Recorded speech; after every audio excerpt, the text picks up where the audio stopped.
बिस्मिल्लाहिर्रहमानिर्रहीम। आयशा मेरी छोटी बहन की दोस्त थी। आज जब वो घर आई तो मैं घर पर अकेला था।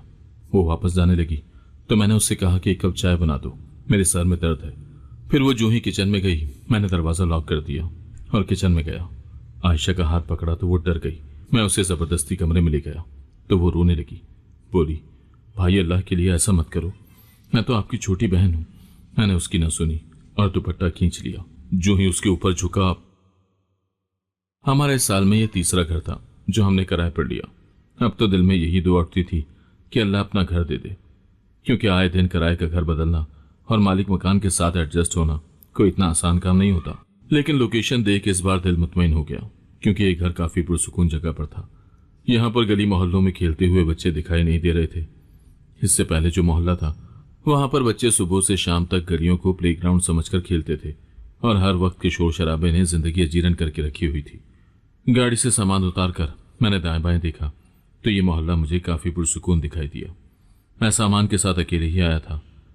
अम्मी, अब्बा और मेरी बहन आयशा घर पर ही थे। थोड़ा बहुत सामान रह गया था जो अगले फेरे पर लाना था। मैंने फटाफट सामान गाड़ी से निकाला और गेट खोलकर जो ही अंदर दाखिल हुआ तो बड़े से सहन को देखकर दिल बाग बाग हो गया। मैंने फटाफट सामान उठाया और अंदर सहन में ला के रखने ही वाला था कि अचानक मेरी नजर सहन की एक साइड पर बनी हुई सीढ़ियों पर पड़ी, जहां पर एक लड़की अपने लंबे स्याह बालों के साथ नीचे उतर रही थी। उसने कानों में हैंड फ्री लगा रखे थे, इसीलिए शायद वो अपने इर्द गिर्द से बिल्कुल बेनियाज थी। मेरे हाथ में सामान का एक कार्टन था, लेकिन उस लड़की को देखकर मैं तो खड़े का खड़ा ही रह गया। वो यकीनन मालिक मकान की बेटी होगी, तभी पूरे एतमाद से वो अपने ही ख्यालों में गुम सीढ़ियां उतर रही थी। उसे देखकर तो ऐसा लगा जैसे वक्त ही थम गया हो। वो नीचे उतरी और उसने पानी वाली मोटर का स्विच ऑन किया। जैसे ही वो मुड़ी, मुझ पर निगाह पड़ते ही वो पजल हो गई। उसकी आंखों में उलझन उतर आई, लेकिन फिर जो ही उसकी नजर सामान पर पड़ी तो वो समझ गई कि उनके नए किराएदार आए हैं। उसने फौरन गले में लपेटा गुलाबी सा दुपट्टा अपने सर पर सलीके से ओढ़ा। दूसरे हाथ से स्विच ऑन करके वो तेजी से सीढ़ियों की तरफ आई ही थी कि मैंने जल्दी से उसे मुखातिब किया। अस्सलाम वालेकुम, बात सुने प्लीज, मैंने हिम्मत करके कहा। वालेकुम अस्सलाम। वो तेजी से मेरी तरफ पलटी। उसने धीरे से जवाब दिया। उसकी आवाज में एक अजीब सी मिठास थी, जैसे किसी खूबसूरत सांस पर कोई नरम धुन छेड़ दी गई हो। उसकी बड़ी बड़ी गहरी झील सी आंखें और खूबसूरत चेहरा रात की खामोशी में चमकते हुए चांद की तरह मेरे सामने था। एक पल को तो मैं भूल ही गया कि मैंने उसे किस लिए मुखातिब किया था। मैं तो उसे पुरशौक निगाहों से बस तकता ही चला जा रहा था। वो मुझे अपनी तरफ इतनी तवज्जो से देखते हुए कुछ घबरा सी गई और एकदम बोली, आपने मुझसे कुछ कहा? तो मैं जैसे एकदम अपने हवासों में आया और लड़खड़ाती हुई जबान में बोला, पानी अगर एक गिलास मिल जाए तो मेहरबानी होगी। मैं आपको तकलीफ न देता, दरअसल वो मुझे शदीद प्यास लगी है। मैंने जल्दी जल्दी अपना मुद्दा बयान किया तो उसकी आंखों में जो गुस्सा मेरे देखने से पैदा हुआ था वो एकदम से खत्म हो गया और उसने इंतहाई धीमी आवाज में कहा, कोई बात नहीं, मैं अभी लाती हूं। तो मुझे लगा जैसे चांदी की घंटियां मेरे इर्द गिर्द बजने लगी हों। इतनी खूबसूरत आवाज तो मैंने कभी भी नहीं सुनी थी। ऐसा लगता था कि जैसे उसके गले में कोयल बोलती हो। सच तो यह है कि मैं तो पहली नजर में ही उसकी शक्ल के साथ साथ उसकी आवाज पर भी मर मिटा था। मेरे दिल की धड़कन बहुत तेज हो गई थी और वो जो सामान ढोने की एक कोफ्त मेरे सर पर सवार थी वो एकदम से दूर हो गई। अब तो मैं सोचता था कि अगर सुबह से शाम तक मुझे घर का सामान यहां लाना भी पड़े तो भी कोई मसला नहीं है, क्योंकि मेरे तस्वुर में ये लड़की बुरी तरह से घुप गई थी। खुदा जाने उसका क्या नाम होगा। वो जो तेजी से सीढ़ियां चढ़ते हुए ऊपर जा रही थी, उसे देखते देखते मैं सोचने लगा। उसकी लंबी स्याह चोटी उसकी कमर पर किसी नागन की तरह झूलती हुई मुझे चैलेंज कर रही थी। मैं उसे ऊपर जाता हुआ कुन अखियों से देखते हुए सोचने लगा, काश इसका नाम मुझे किसी तरह पता चल जाए। यकीनन इसका नाम भी इसी की तरह प्यारा होगा। वो न जाने कहाँ रह गई थी। मैं तो अपने सामान का आखिरी कार्टन भी गाड़ी से निकालकर अंदर रख चुका था और अब इधर उधर टहल रहा था। गाड़ी वाला 2-3 बार हॉर्न भी बजा चुका था, लेकिन मैं उसे देखे बिना जाना नहीं चाहता था। लिहाजा मैं अपने दिल के हाथों मजबूर होकर सीढ़ियों पर लगी बेल पर हाथ रखा ही था कि अचानक दौड़ते कदमों की आवाज सीढ़ियों की रेलिंग तक आई। ऊपर से उसने झांक कर देखा और फिर आहिस्ता से बोली, बस 1 मिनट, आती हूं। यह कहकर उसका सर पीछे हो गया और मेरे दिल में तो जैसे लड्डू से फूटने लगे। मगर बाहर ड्राइवर खान लाला हॉर्न ऐसे बजा रहा था कि जैसे मेरा सर ही तोड़ देगा। मैंने गुस्से से अपना सर बाहर निकाला और उसको कहा, सब्र करो, आ रहा हूं, क्या जल्दी है? तो वो एकदम से भिन्नाए हुए बोला, मुझे एक और जगह भी जाना है, आप जल्दी जल्दी अपना आखिरी फेरा कर लें ताकि मैं फारिग हो जाऊं। इस तरह अगर एक ही जगह मैं अटका रहा तो हो गया मेरा काम। आप सामान बाद में सेट कर लेना, अभी तो सिर्फ घर के अंदर रखें। तो मैं उसके खामाखा वाले मशवरे पर गुस्से से उसे देखकर बोला, मैं सामान सेट नहीं कर रहा, घर की औरतों का काम है, ये सिर्फ एक जगह पर रख रहा हूं। तो उसने मुझे हैरत से देखा, तो ये गेट के साथ ही सामान रखते जाए ना भाई साहब, ताकि जल्दी जल्दी काम खत्म हो। तो मैंने उसे कहा, मैं आ रहा हूं, सब्र करो, और फिर गुस्से से दरवाजा बंद कर दिया। मुझे अब शिद्दत से कोफ्त होने लगी थी। मैं बस एक बार फिर उससे बात करने के लिए मरा जा रहा था। पता नहीं वो आएगी भी या नहीं आएगी, कहीं मुझे लारा ही ना लगा बैठी हो। मैं अब झुंझुलाकर सोचने लगा। इतने में वो खुदा खुदा करते सीढ़ियों से उतरती हुई दिखाई दी तो मेरी जान में जान आई। उसने ट्रे में शिकंजी से भरा जग और 2 गिलास उठा रखे थे। वो इतने धीरे धीरे सीढ़ियां उतर रही थी, क्या ऐसा लगता था कि जैसे उसके पैरों में मेहंदी लगी है। नजाकत तो बस उस पर खत्म थी। फिर उसने गिलास में शिकंजी डालकर मेरी तरफ बढ़ाई और दूसरे गिलास की तरफ इशारा करते हुए कहा, ये बाहर आपके ड्राइवर को दे दें। तो मैं उसके दरिया दिली पर हैरान रह गया कि वो कितनी एहसास करने वाली लड़की है। वो जरा आ जाए तो मैं उसे गिलास दे देता हूं। मैंने झूठ गढ़ा, हालांकि ड्राइवर गाड़ी में ही बैठा था और न जाने अपने दिल में मुझे कितनी सलावातें निकाल रहा होगा। लेकिन मजे की बात यह है कि उस लड़की ने मेरे इस झूठ पर भी यकीन कर लिया। वो पलटने ही वाली थी कि मैंने एकदम से सवाल दागा जो इंतहाई भोंडा था। जल्दी में मुझे इसका एहसास हो गया था, मगर तीर तो कमान से निकल चुका था। मैंने कहा, आप यहां रहती हैं? और अपने ही सवाल पर मैं खजल हो गया, लेकिन उसने इंतहाई मुहज्जब अंदाज में मुझे जवाब दिया, जी, ऊपर वाले फ्लोर पर हम लोग रहते हैं और नीचे वाला फ्लोर हमने किराए पर दे रखा है। उसने धीरे से मुस्कुराते हुए मुझे बताया, आप हाजी साहब की क्या लगती हैं? मैं उनकी बेटी हूं। वो इस वक्त खुद कहाँ है? मैंने झिझकते हुए पूछा। तो उसके लहजे में एक दुख सा उमड़ आया। उन्हें फौत हुए तो एक अरसा हो गया है। ऊपर वाले फ्लोर में मैं अपनी अम्मी के साथ रहती हूँ। कुछ हाथ तंग था तो हमने घर किराए पर लगा दिया। आपको तो पता है आजकल कितनी महंगाई है। अब्बा की पेंशन बहुत ही मामूली है, हालांकि हम घर के 2 ही अफराद हैं, लेकिन फिर भी पूरी नहीं पड़ती। इसीलिए मजबूरी में ये फैसला किया है और पहली बार अपने इस घर को किराए पर दे रहे हैं। अल्लाह करे कि यह हमारा अच्छा तजुर्बा साबित हो। तो मैंने उसे गहरी नजरों से देखते हुए कहा, आप बिल्कुल फिक्र न करें, इंशाल्लाह आपको मायूसी नहीं होगी। मेरी एक छोटी बहन भी है जिसके साथ आपकी जल्द ही दोस्ती हो जाएगी। अच्छा, चले, ये तो बहुत अच्छी बात है कि आपकी बहन भी है। आप लोग क्या आज ही शिफ्ट होंगे या कुछ दिन बाद आएंगे? क्योंकि अभी यकम आने में तो हफ्ता पड़ा है। मैंने फौरन दांत निकालते हुए हंसते हुए कहा, हम लोग आज ही आएंगे, बल्कि बस अभी आने ही वाले हैं। ठीक है, मैं अम्मी को बता देती हूँ। वो असल में उनकी तबीयत अच्छी नहीं है, वरना वही आकर आपसे बात करती। तो मैंने एकदम फिक्रमंदी से पूछा, क्या हुआ है आंटी को? सब खैरियत है? अगर हॉस्पिटल जाना है तो बताएं, मैं ले चलता हूँ। तो वो एकदम मुस्कुरा कर बोली, नहीं नहीं, बस ठीक है, इतनी तबीयत खराब नहीं है कि हॉस्पिटल जाने की नौबत आए। बस उन्हें बीपी का प्रॉब्लम रहता है। अब उम्र भी तो काफ़ी हो गई है ना। तो मैंने किसी बच्चे की तरह सर हिलाकर उसकी बात की तायद की और फिर फौरन ही अपने लहजे में दुनिया जहां की हमदर्दी समोते हुए उसे बावर करवाया कि अगर आपको किसी भी चीज़ की ज़रूरत हो तो मुझे ज़रूर बताइएगा, ये समझे कि हम आपके अपने ही हैं। उसने मुस्कुराते हुए मेरा शुक्रिया अदा किया और फिर दोबारा से शिकंजी की तरफ इशारा करते हुए कहा, यह ड्राइवर को ज़रूर दे दीजिएगा। वो हल्के से मुस्कुराई और उसकी मुस्कुराहट सीधे मेरे दिल में पैवस्त हो गई और फिर वो सीढ़ियाँ चढ़कर ऊपर जाने लगी। ये मुख्तसर सी गुफ्तगू थी, लेकिन मुझे उसके बोलने का हर अंदाज पागल कर गया। अजब सरशारी मेरे बदन में उतर गई और मैं वहां खड़ा उसके जाते हुए कदमों की आवाज़ सुनता रहा। मैं जब घर पहुंचा तो मेरे अब्बू जो दरवाजे पर ही खड़े थे फौरन मेरी तरफ लपके। तुमने काफ़ी देर लगा दी, सब खैरियत तो है ना? कोई मसला तो नहीं हुआ? तो मैं हशाश बशाश लहजे में बोला, नहीं अब्बू, कोई मसला नहीं हुआ। तो उन्होंने हैरत से मेरी तरफ देखा कि अभी जाते हुए तो उसका मूड इतना ख़राब था, लेकिन अब वो इतना खुश है। वो कुछ पूछने ही वाले थे कि मैं फौरन घर के अंदर दाखिल हुआ तो सामने ही मेरी छोटी बहन जोया ने किचन से मुझे देखते ही आवाज़ लगाई, कमाल भाई ज़रा अंदर आना। तो मैं फौरन कार्टन छोड़कर किचन में गया तो जोया और अम्मी किचन में मौजूद थी। किचन में से भीनी भीनी बिरयानी की खुशबू आ रही थी। जोया एकदम मुझे देखती हुई बोली, खाना बिल्कुल तैयार है, पहले खाना खा लो, फिर सामान गाड़ी में रखना। तो मैं एकदम से उसे घूर कर बोला, ये जो गाड़ी बाहर आकर खड़ी हुई है ना, ये हमारी अपनी गाड़ी नहीं है कि जब दिल चाहा सामान उस पर लोड किया और चल दिए।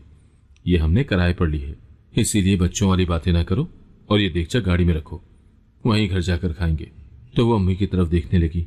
तब अम्मी एकदम से बोली, क्या जल्दी है तुम्हें कमाल, बस 2-4 कार्टन है जो गाड़ी में रखने हैं, गाड़ी की बुकिंग हुई है, तो फिर क्या मसला है। ओफो अम्मी, लगता है आपका इस मोहल्ले से जाने का बिल्कुल भी दिल नहीं कर रहा। भाई कहा तो है घर पहुंचकर आराम से खाना खा लेंगे, यहां से तो निकले पहले, मैंने झुंझुलाते हुए बोला। तो जोया मेरे पीछे खड़े अब्बू को मुखातिब करके बोली, देखिए ना अब्बू, इतनी मुश्किल से मैंने सब खाना बनाया है, वहां जाते जाते खाना ठंडा हो जाएगा, फिर क्या फायदा। दोबारा से मेहनत करो, गरम करो, अभी गरम गरम खाना खा लें तो फिर निकल जाएंगे। वैसे भी काम कर करके मेरी तो सारी एनर्जी ही खत्म हो गई है। तो मैं एकदम से उसे देखकर बोला, लो भाई, सारा काम मैंने किया है और एनर्जी मैडम की डाउन है। इससे पहले कि मैं और वो आपस में नोकझोंक शुरू करते, अब्बू बोल उठे, सही कह रहा है कमाल, अपने घर जाकर ही खाएंगे, बस यहां से निकलते हैं, वैसे भी मालिक मकान आ चुका है। तो अब्बू की बात सुनकर जोया खा जाने वाली नजरों से मेरी तरफ देखने लगी और फिर मैंने फटाफट सामान गाड़ी में रखा और घर की चाबियां मालिक मकान को देकर वहां से चल पड़े। घर में दाखिल होकर मेरी निगाह सीढ़ियों की तरफ गई, लेकिन वो परी पैकर मुझे दिखाई न दी। मैं बार बार किसी न किसी बहाने सहन में आता कि शायद उसकी एक झलक ही देख लूं कि इतने में अब्बू मेरे पास आए और कहने लगे, तुम क्या कोई चीज ढूंढ रहे हो? मैं मुस्तकिल तुम्हें ही देख रहा हूं, बार बार सहन में आते हो, क्या बात है? तो मैं एकदम से घबरा गया कि कहीं मेरी चोरी न पकड़ी गई हो। अब्बू मेरी तरफ परेशानी से देखने लगे तो मैंने एकदम बात बनाते हुए कहा, वो मेरा पेन गुम हो गया है, वही देखने के लिए आया हूं, काफी महंगा पेन था। चलो जोया ढूंढ देगी, तुम परेशान नहीं हो, बारिश भी आने वाली है, बेहतर है कि सहन से कार्टन उठाकर कमरे में रख दो, आहिस्ता आहिस्ता तुम्हारी अम्मी और बहन सामान लगाती रहेंगी। तो मैंने फौरन उन्हें दिखाने के लिए 1-2 कार्टन उठा लिए और अंदर जाकर रख दिए और फिर से बाहर आ गया। मैं काफी देर खड़ा रहा, लेकिन वो कातिल हसीना मुझे दिखाई न दी। इतने में जोया ने खाना खाने की आवाज लगाई तो मैं एकदम से किचन में गया। किचन में सिवाय जोया के और कोई भी नहीं था। तो मैंने उसे आहिस्ता से कहा, जोया, एक बेहतरीन सी प्लेट बिरयानी की तैयार करो, और मैं खुद सलाद बनाने लग गया। जोया मेरी तरफ देखकर बड़ी हैरान हुई, सब खैर तो है ना? तो मैंने कहा, हाँ, खाली बिरयानी देते हुए कुछ अच्छा नहीं लगेगा ना, साथ में थोड़ा सा सलाद भी बना लेता हूं। तो वो दोनों हाथ अपनी कमर पर रखकर मेरी तरफ देखते हुए बोली, खैर से किसे बिरयानी दे रहे हो? तो मैंने तीखे प्यास से आए हुए आंसू अपनी आंखों से साफ किए और उससे कहा, यार थोड़ा सा खाना ऊपर मालिक मकान को भिजवा दो, बहुत अच्छे लोग हैं। तो वो उसी हैरानगी से बोली, आपकी उनसे मुलाकात हुई है क्या? तो मैंने कहा, हाँ, मैं मिल चुका हूं। कौन लोग हैं? कितने अफराद हैं? क्या 1 प्लेट काफी होगी? उसने सवालात की बौछार कर दी। तो मैं सर पकड़कर बैठ गया। कोई हाल नहीं है जोया तुम्हारा, कहा तो है कि 1 प्लेट भर कर दे दो, उनकी बेटी के लिए काफी होगी, आंटी तो वैसे भी ब्लड प्रेशर की पेशेंट है, वो नहीं खाएंगी। तो जोया मेरी तरफ देखकर मानी खेज अंदाज में मुस्कुराते हुए बोली, हो, आपको तो बहुत सारी मालूमात हैं। कौन है ये मैडम? कौन है ये मैडम बावरी? कुछ तारुफ हमें भी तो करवाएं। तो मैंने उसके सर पर हल्की सी चपत मारी और कहा, जब प्लेट लेकर जाओगी तो मिल लेना। अच्छा, तो प्लेट लेकर भी मैं जाऊंगी?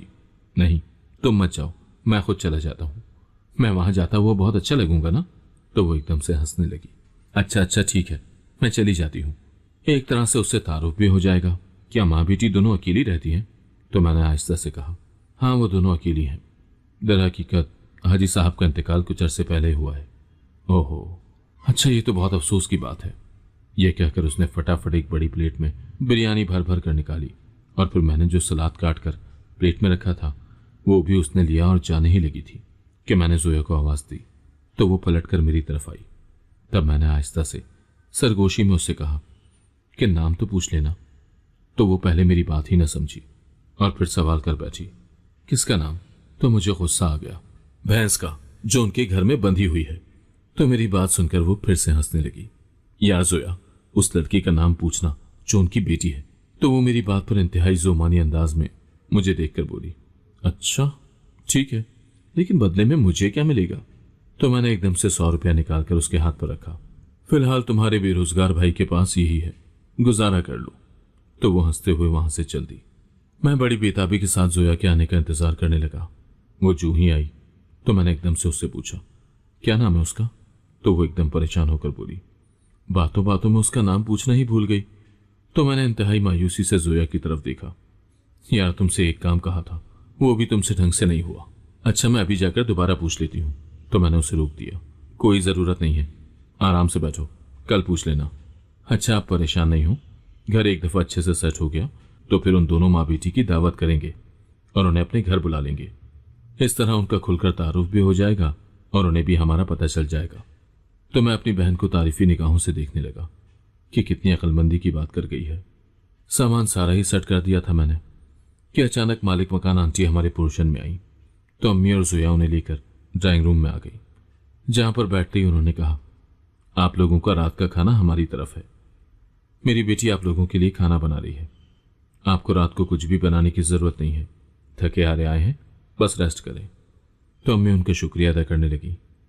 मैं भी वहां जाकर बैठ गया और स्पेशल आंटी को अपना तारुफ करवाते हुए कहा, आंटी, आपको किसी भी चीज की जरूरत हो तो मुझे आवाज दे दिया करें, मुझे भी अपना बेटा ही समझे। तो अम्मी और जोया ने मुझे ऐसे देखा जैसे मेरे सर पर सींग निकल आए हों, क्योंकि वो दोनों अच्छी तरह से जानती थी कि मैं किस कदर कामचोर हूं। एक काम से दूसरा काम अगर कोई घर में मुझे कह देता तो मैं झुंझला जाया करता था, लेकिन यहां मैं कितनी फराख दिली से अपनी सर्विसेज देने की बात कर रहा था, जिस पर अम्मी तो बेहद ही हैरान हो गई, जबकि जोया मेरी तरफ देखकर शरारत से निचला होंठ दबाकर मुस्कुराने लगी। तो मैं झेंप सा गया। आयशा की वालदा ने मुझे बहुत सारी दुआएं दी और मैं दिल ही दिल में खुश होता हुआ ड्राइंग रूम से बाहर निकल आया। मैं यूं तो अपने रोजमर्रा के कामों में मसरूफ रहता था, लेकिन उस लड़की का ख्याल मेरे दिलो दिमाग पर हावी रहने लगा। उसकी मासूमियत और खामोशी में एक अलग सी कशिश थी जिसे बयान करना मुमकिन नहीं था। मैं अक्सर सहन में कुर्सी रखकर अपनी किताबें लेकर बैठ जाता और गाहे बगाहे ऊपर बालकनी की तरफ भी देख लेता। एक दिन इत्तेफाकन मैंने उसे बालकनी पर गीले कपड़े डालते हुए देखा। मौका अच्छा था, मेरे घर के सभी लोग अंदर कमरे में थे, तो मैंने हिम्मत करके उससे बात करने का सोचा। आपका नाम क्या है? मैंने ऊपर की तरफ देखते हुए पूछा। आयशा, उसने मुस्कुराते हुए नीचे झांका। बहुत खूबसूरत नाम है, मैंने आहिस्ता से कहा। शुक्रिया, वो शर्माते हुए बोली और फिर दोबारा अपने काम में मशगूल हो गई। लेकिन मैं तो जैसे निहाल ही हो गया। छोटे छोटे इत्तेफाकात अब तो मामूल बन चुके थे। आयशा अक्सर नीचे आती, कभी सौदा लेने, कभी पानी भरने, और मैं हमेशा उससे बात करने का मौका ढूंढता रहता। हमारी बातें बहुत मुख्तसर होती, लेकिन इन मुख्तसर लम्हों में भी एक दुनिया आबाद होती। दूसरी तरफ आयशा और जोया भी एक दूसरे की हम मिजाज निकली। उनके दरमियान बहुत गहरी दोस्ती बन गई, जिसकी मुझे बहुत ज्यादा खुशी थी। मैं अक्सर जोया से आयशा की बातें करता रहता, और अगर आयशा हमारे घर आती तो मैं स्पेशल उसके लिए कोई ना कोई चीज खाने के लिए लेकर आता। वो मुझे भाई बुलाती थी और इस बात पर मेरा सिरों खून जल जाता था। कई दफा दिल में आया कि उसको कहूं कि मुझे भाई मत कहा करे, मेरा नाम लिया करे, आखिर को इतना प्यारा नाम था मेरा। लेकिन हिम्मत ही ना पड़ती थी, क्योंकि हमारे घर का माहौल भी कोई इतना लिबरल नहीं था। मेरे अब्बू ठीक ठाक मजहबी आदमी थे और अम्मी भी बहुत नमाज रोजे की पाबंद थी। तो मेरी कोशिश होती थी कि मैं उनके सामने खुलकर आयशा से बात न करूं, लेकिन जब मैं देखता कि अम्मी और अब्बू इधर उधर हैं तो मैं मौका देखकर आयशा से बात करने की कोशिश करता। ऐसे में मुझे जोया का मुकम्मल ताउन हासिल होता था, क्योंकि वो जान चुकी थी कि मैं आयशा को पसंद करने लगा हूं। मैं अब पढ़ाई के साथ साथ जॉब की तलाश में भी था, क्योंकि मैं चाहता था कि जल्द अज जल्द अपने पांव पर खड़ा हूं और अम्मी को आयशा के रिश्ते के लिए भेजूं। लेकिन मेरी उम्मीदों पर तो पानी ही पड़ गया जब एक दिन जोया ने मुझे कहा, भाई, आपके लिए बहुत बुरी खबर है। जाने क्यों मेरे जहन में आयशा का नाम गूंजा, क्योंकि जाहिर है आप जिनसे मोहब्बत करते हैं वो आपके दिमाग में ही मौजूद रहते हैं और हर वक्त आपको एक धड़का सही लगा रहता है। लिहाजा मैंने परेशान होकर जोया की तरफ देखा। क्या बात है, क्या बुरी खबर है, खुदा खैर करे। तो वो बोली, आपको पता है आयशा की मंगनी हो चुकी है। तो मुझे लगा जैसे मेरे पैरों तले से जमीन ही निकल गई हो।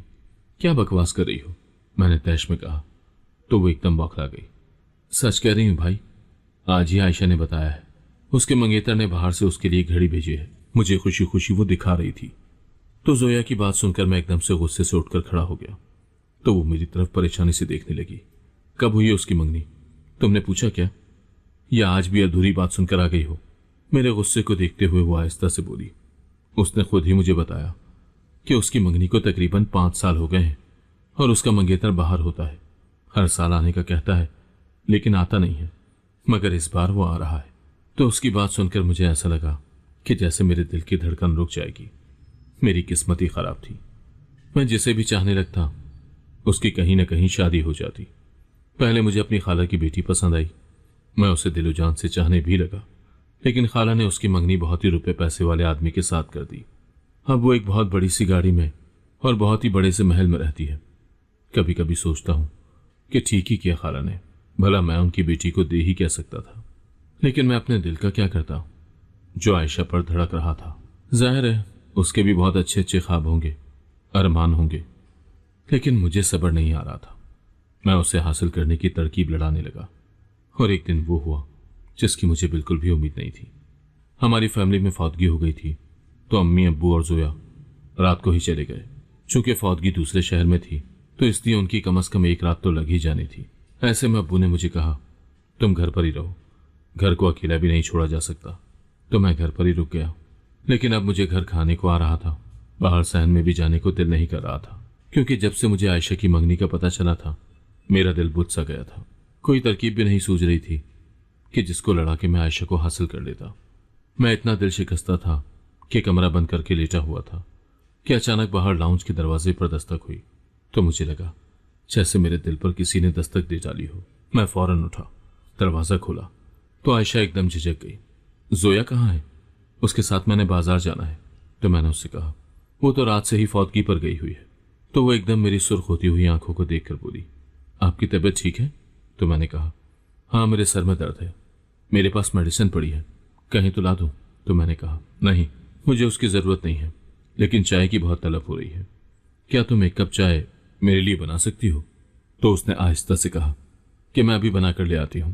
तो मैंने कहा, नहीं ऊपर जाने की जरूरत नहीं है, खामखा तकलीफ होगी, यही हमारे किचन में ही बना लो।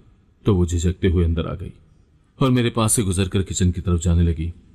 तो अचानक मेरे जहन में एक इंतहाई बुरा सा ख्याल आया कि अगर मैं किसी तरह से आयशा को हासिल कर लूं तो फिर वो कभी भी अपने मंगेतर की नहीं हो पाएगी। ये ख्याल इस कदर ताकतवर था कि मुझे उसने अपनी गिरफ्त में ले लिया और मैं आहिस्ता आहिस्ता कदम उठाते हुए किचन की तरफ बढ़ा, जहां आयशा ने किचन में चाय के लिए पानी चढ़ा दिया था। मैं जाकर आयशा के पीछे खड़ा हो गया। मेरी आहट महसूस करते हुए वो एकदम पलटकर मेरी तरफ मुड़ी और मुझे अपने इतने करीब देखकर वो नर्वस सी हो गई। आप बैठे, मैं आपके लिए चाय लेकर आती हूँ। तो मैंने एकदम उसका हाथ पकड़ लिया तो वो डर गई। कमाल भाई मेरा हाथ छोड़ें। वो आहिस्ता से मिनमिनाई तो मुझे और शय मिल गई। मैंने फौरन उसे बाजू से खींचा और जबरदस्ती कमरे में ले गया और कमरे का दरवाजा बंद कर दिया। वो एकदम से परेशान होकर मेरी तरफ देखने लगी। कमाल भाई ये क्या कर रहे हैं आप? ये कौन सा तरीका है? इससे पहले कि वो मजीद कुछ कहती मैंने कमरे का दरवाजा लॉक कर दिया। मेरे इस अमल को देखकर वो फटी फटी आंखों से मेरी तरफ देखते हुए चीखी। तो मैंने उसके मुंह पर हाथ रखते हुए कहा, चीखो मत, तुम्हारे चीखने का कोई फायदा नहीं होगा, ना ही तुम्हारी मदद करने के लिए कोई यहां पर आएगा। तो वो रोते हुए बोली, ठीक है मैं चीखे नहीं मारूंगी, लेकिन आप प्लीज दरवाजा खोल दें। तो मैं उसकी बात सुनकर हंसने लगा और फिर इंतहाई गुस्से से बोला, दरवाजा खोल दूं ताकि तुम यहां से आराम से चली जाओ और तुम्हारा मंगेतर आकर तुम्हें हासिल कर ले। मैं उससे पहले ही तुम्हें किसी काबिल नहीं छोड़ूंगा। ये बात करके मैं इस्तेहज़ाई अंदाज में हंसने लगा। तो वो खौफजदा नजरों से मेरी तरफ देखते हुए बोली, किस कदर घटिया बात कर रहे हैं आप? आपकी सोच इतनी पस्त है, मैं कभी सोच भी नहीं सकती थी। मैंने तो हमेशा आपको भाई की नजर से देखा है, लेकिन आपके दिमाग में क्या चल रहा था मुझे तो कभी पता ही न चल सका। अभी भी आप पर एतबार करके मैं अंदर आ गई, क्योंकि मुझे आप पर भरोसा था। अगर भरोसा ना होता तो मैं कभी भी यूं अंदर आकर आपके लिए चाय न बना रही होती। आपने मेरे भरोसे को तोड़ा है, इसकी सजा आपको दुनिया में भी मिलेगी और आखिरत में भी।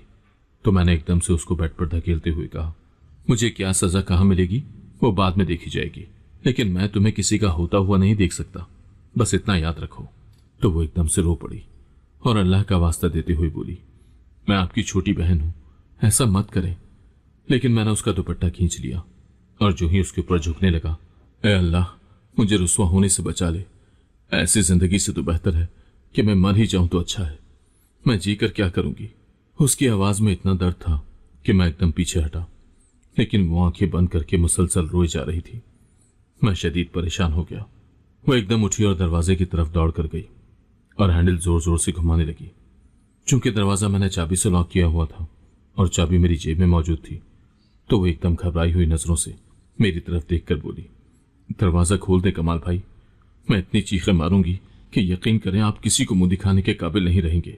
उसकी धमकी सुनकर मुझे भी गुस्सा आ गया, तो मैं बोला, ठीक है मारो चीखें, मैं भी देखता हूं कि कितना चीखोगी। वो एकदम मुझे समझाते हुए बोली, देखें अभी बात मेरे और आपके दरमियान में है, लेकिन अगर मेरी इज्जत पर जरा सी भी आंच आई तो आपकी भी तो बहन है और ये दुनिया मकाफाते अमल है। आज आप मेरे साथ बुरा करेंगे तो कल आपके साथ बुरा होगा। तो उसकी बात सुनकर मुझे शदीद गुस्सा आया, लेकिन फिर उसके आंसू देखकर मेरा गुस्सा एकदम से उतर गया। लेकिन मैं जो ही उसके करीब गया तो वो सहम गई, मुझसे दूर रहे, मेरे करीब आने की जरूरत नहीं है। तो मैंने इल्तिजा भरी आवाज में उससे कहा, देखो आयशा, मैं तुमसे बहुत प्यार करता हूं, मैं तुम्हें बहुत खुश रखूंगा। मैंने जब तुम्हें पहली बार देखा था मैं उसी वक्त अपना दिल हार बैठा था। मेरा मकसद तुम्हारे साथ कुछ भी गलत करना नहीं है। तो वो एकदम चीख कर बोली, मोहब्बत करने वाले यूं जिस्म की तलब नहीं करते।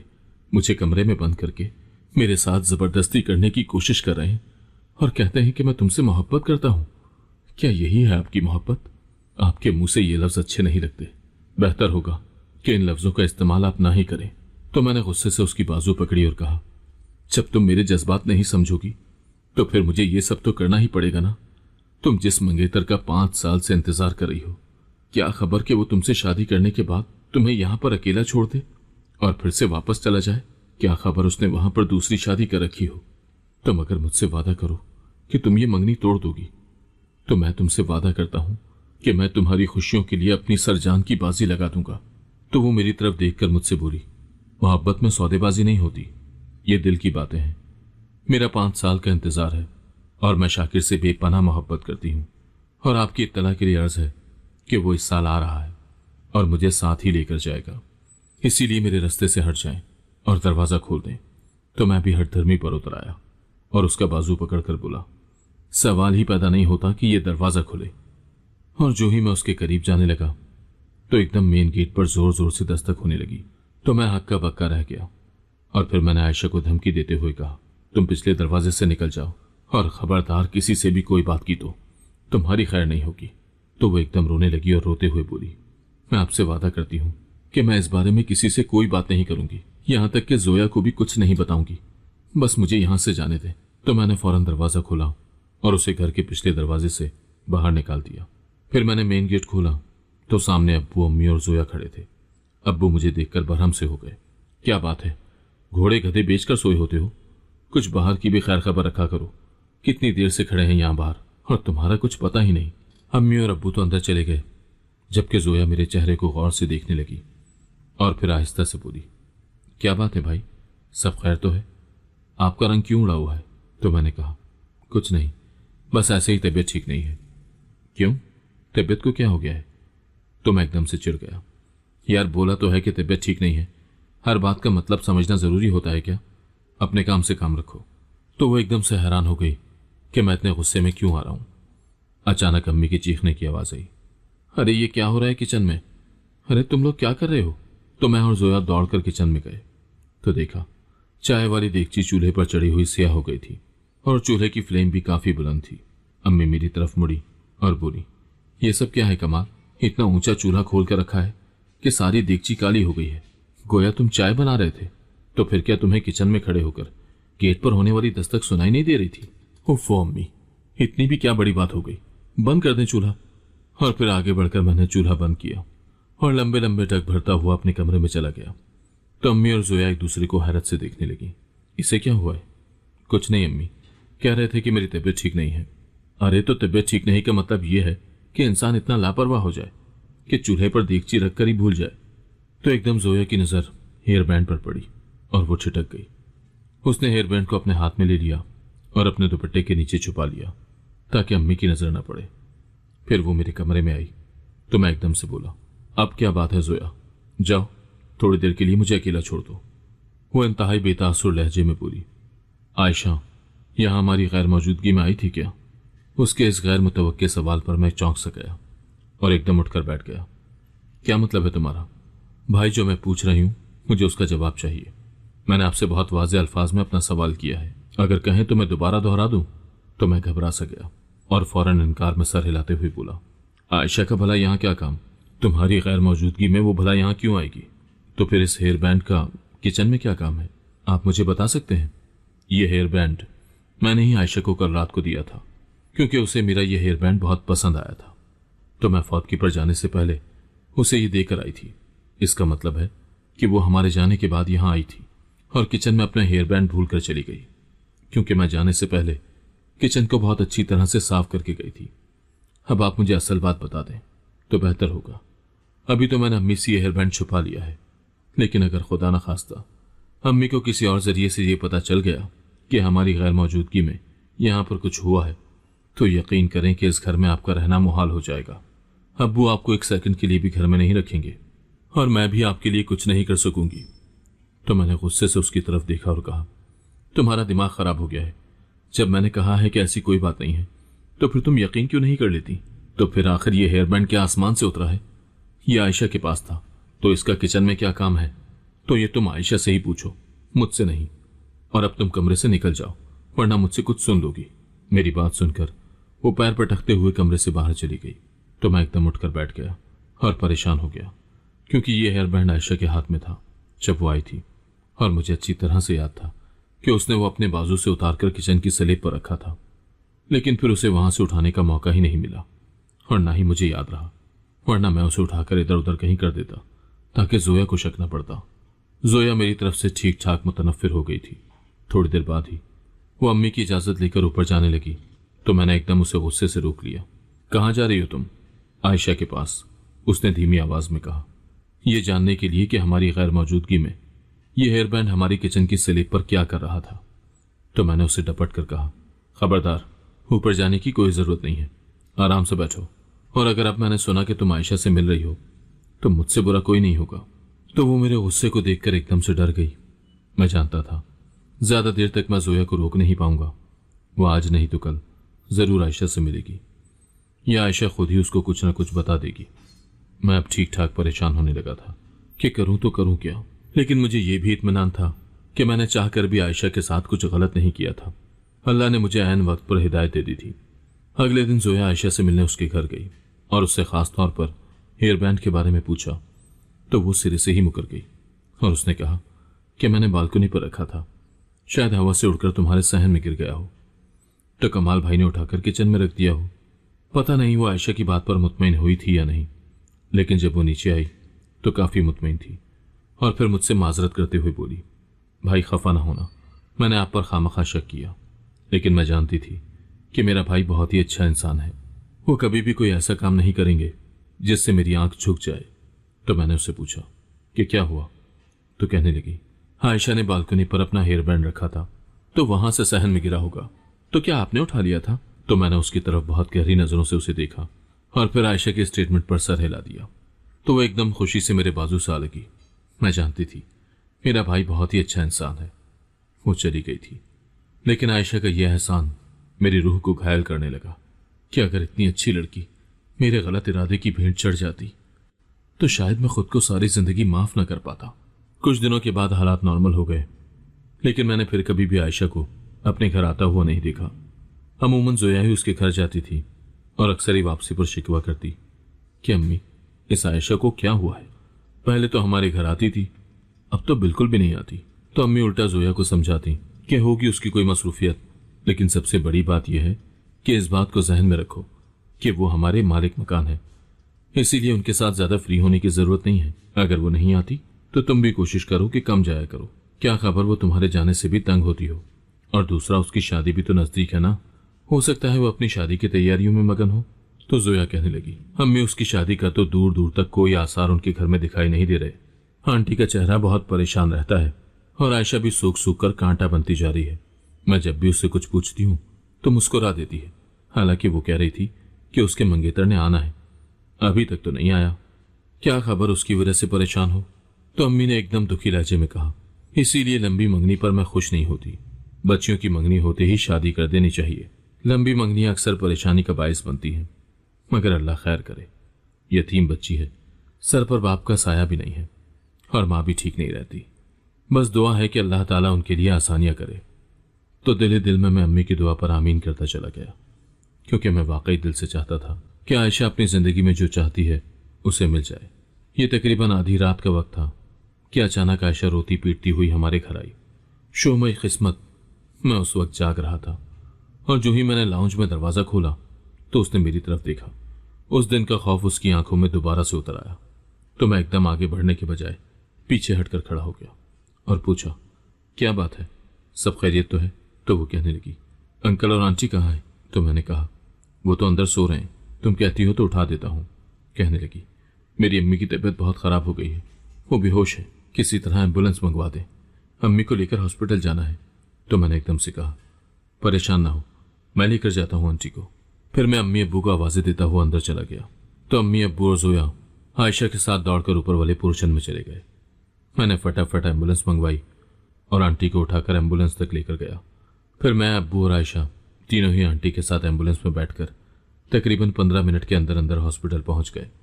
आंटी की हालत बहुत ज्यादा खराब थी, उन्हें फौरन आईसीयू में ले जाया गया।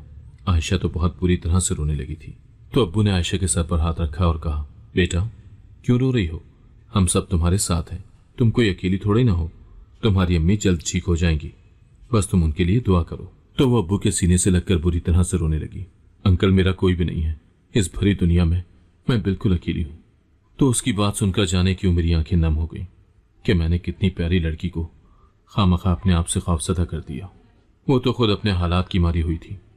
मुझे अपने आप पर इतना अफसोस हुआ कि मेरा दिल करता था कि मैं अपने आप को मार डालूं। थोड़ी देर के बाद डॉक्टर बाहर निकला और उसने कहा, आपका पेशेंट अब खतरे से बाहर है, थोड़ी देर के बाद उन्हें होश आ जाएगा। तो आयशा खुशी से फिर से रोने लगी। थोड़ी देर के बाद मैं और आयशा जब आंटी के कमरे से निकलने लगे तो मैंने आयशा को रोका और कहा, मैं उस दिन के लिए तुमसे माफी चाहता हूं। तो वो एकदम से बोली, मैंने आपको माफ किया, और ये कहकर आगे बढ़ गई। तो मेरे दिल पर भी जो बोझ था वो एकदम से कम हो गया। इतने में डॉक्टर ने हम सबको दोबारा से अंदर बुला लिया कि आपकी पेशेंट आप लोगों को बुला रही हैं।